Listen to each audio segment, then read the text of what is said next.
networks that they use their sensory data to actually learn.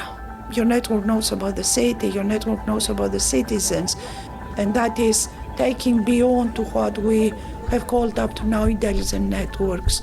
That's almost a biological function, a living network. That was Dimitra Simeonidou, Director of the Smart Internet Lab and Chief Scientific Advisor to the European Commission.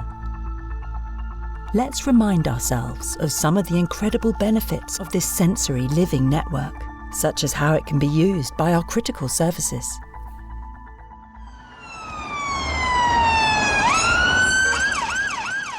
So if you're having an emergency situation, let's say that we're having flooding or we're having fire.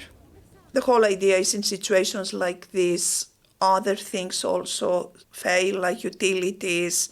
So the idea is that you can bring your satellite network and your satellites can start detecting actually what is happening. It could give you an idea about people movements, people location, casualties. So critical services can go immediately or as soon as possible and intervene and lives be saved. So that is quite a significant byproduct. And we have done some early work on that here at Bristol, where we actually had not the network to sense, but we had sensing, for instance, installed around the harbour side. So when people fell into the water, and we had a couple of examples like this, then critical services in the city council, in the operations center, could be actually be alerted, and they had an immediate response, saved lives. So we have actually examples like this. Now we could do that because Bristol is an urban environment, but can you imagine that you have wild swimming, for instance, outside the countryside? You don't have their cameras, you don't have their specific sensors, but you have your 5G connectivity. And your 5G network, if can actually detect people falling or having trouble in the water, that is going to give quite a quick response. There are hundreds of examples like this that I can bring forward on the benefits of having sensory information and use it in a good way. And there are hundreds of examples that I can bring of having this information and use it in a bad way. And so that is, I would like to focus on the good way. Being able to say that, okay, we have this capability is great. Let's now put it in good hands and properly governed so it works for the benefits of citizens. And this is what we're going to explore in this episode, a sensory network that works for the benefit of citizens. Welcome back to The Living Network from the Smart Internet Lab at the University of Bristol. Episode 2, Control. If you've already listened to Episode 1, then you'll have heard Dimitra explain how this new technology is coming. It's unstoppable. So what needs to be done to ensure these developments are being used in the best possible way? Paul Wilson, Chair of the SmartCitiesWorld Advisory Board. Cities are incredible things. The planet is 72% covered in water.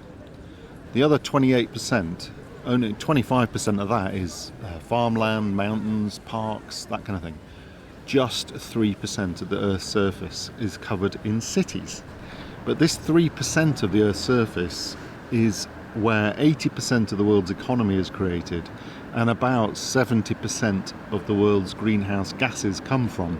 So if you want to have an impact on how our planet functions, both at economics level and climate level, it's how we manage our cities and what we do in them that is the biggest policy lever that the world has to think about for these very critical issues.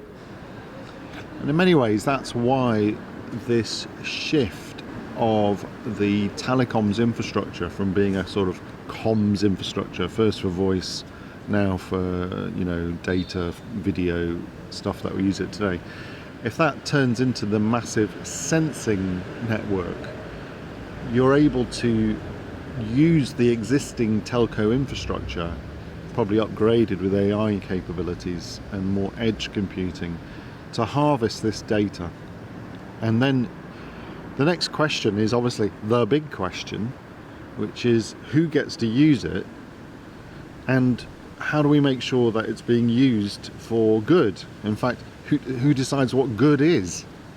And that is a deep philosophical question. Now, the issue is going to be that technically we're going to get there.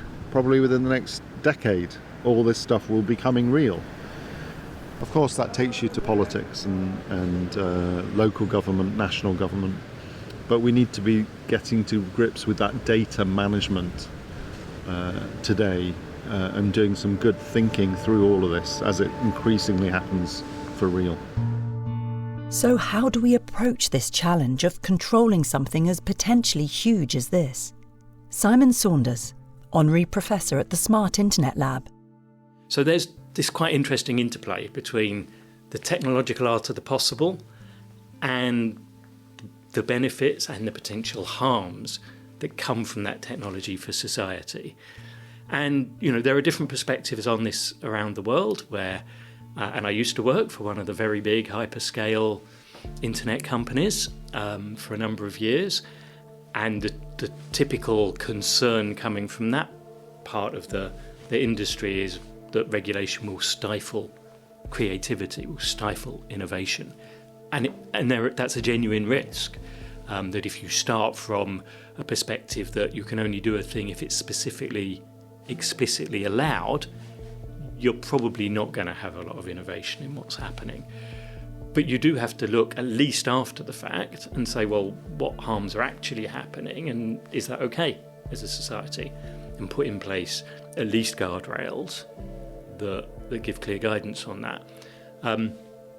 If you do that right, actually that can be a source of innovation.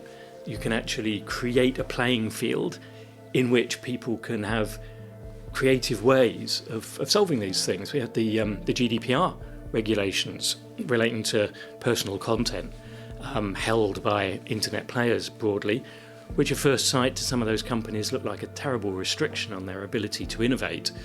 But once they got comfortable with the idea that it was going to happen, whatever they said, they put thousands of people on working out how to comply with those systems and suddenly realised actually they could make better systems as a result. And their ability to comply with that became a thing that they sold to other people. So, if it's done well, regulation can be a real stimulant for this kind of creativity. So when we're talking about this sort of vision of a living network with its own capability for sensing and assimilating sensing data, I think of it in a similar way. First you have to create it and show that it can actually do things, but you also then have to think carefully about the potential harms and the potential ways that you can address those potential harms without stifling the potential there.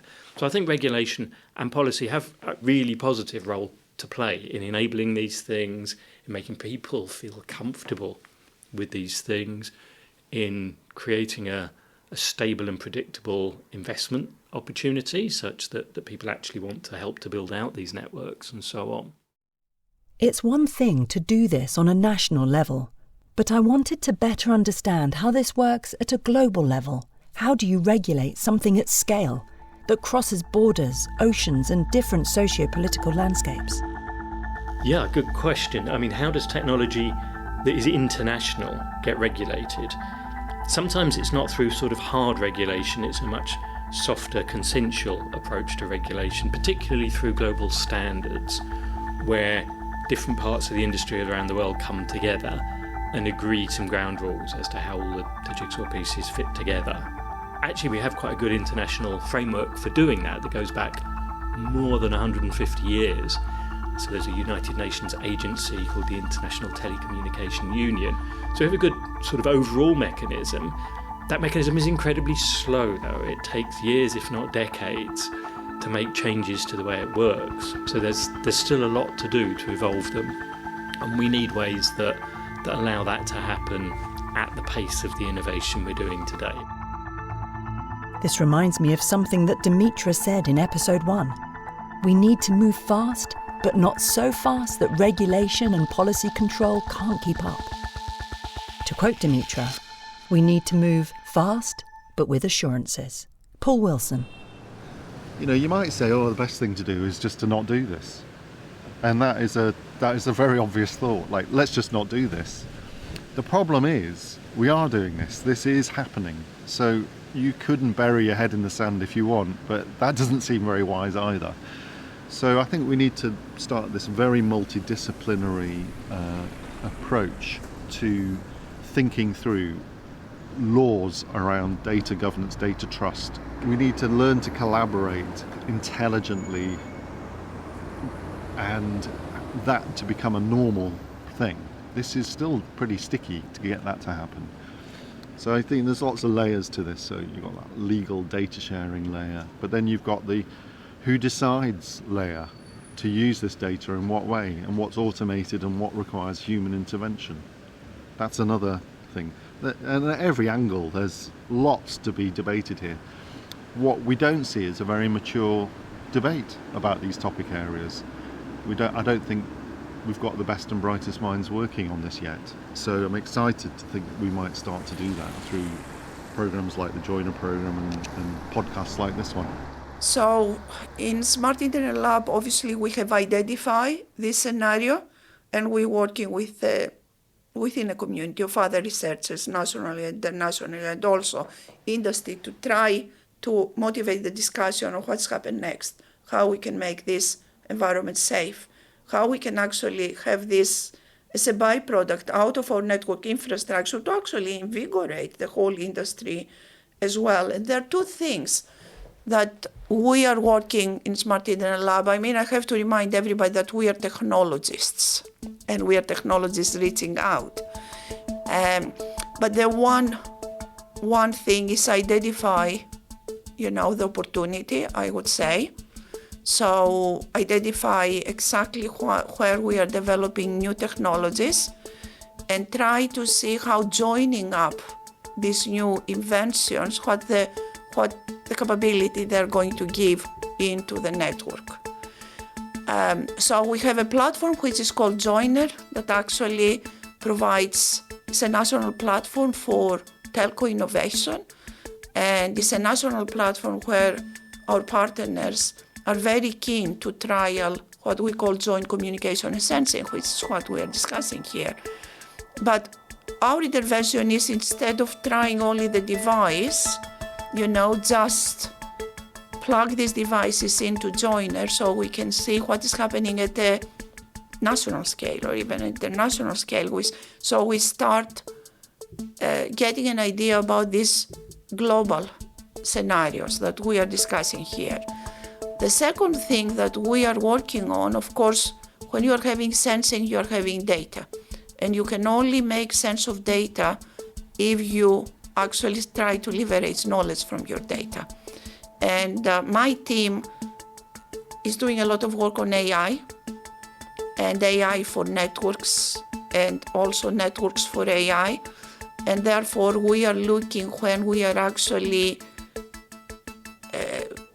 curating this environment, and we are looking at the data and we are looking at knowledge that we are extracting from this, how we can use models that they are trusted, that they are non-biased, that actually respect privacy, that they are explainable why and for whom, we are providing this information, and then making sure, create frameworks where actually we detect immediately model drift, and we are looking at risks around AI models handling this kind of data. We're creating something in our midst, an intelligence in our midst, bigger than anything we've ever known before. And this needs a lot of careful thinking about right now, because if we don't think about it, and we don't get our grip on this, to have a bigger intelligence than our intelligence means, I don't know why that will work well for the future of humanity necessarily.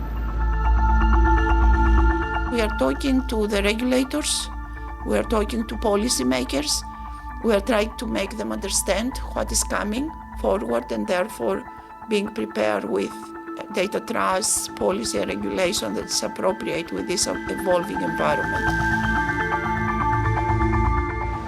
What could be more important now than putting those best practice guardrails, legal precedents in place? That's what we need to be doing right now.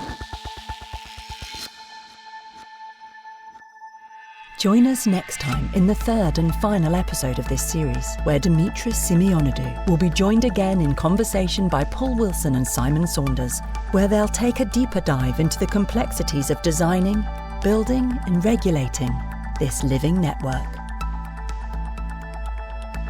You've been listening to The Living Network from the University of Bristol's Smart Internet Lab. This was an 1860 production. The producer was Kate White.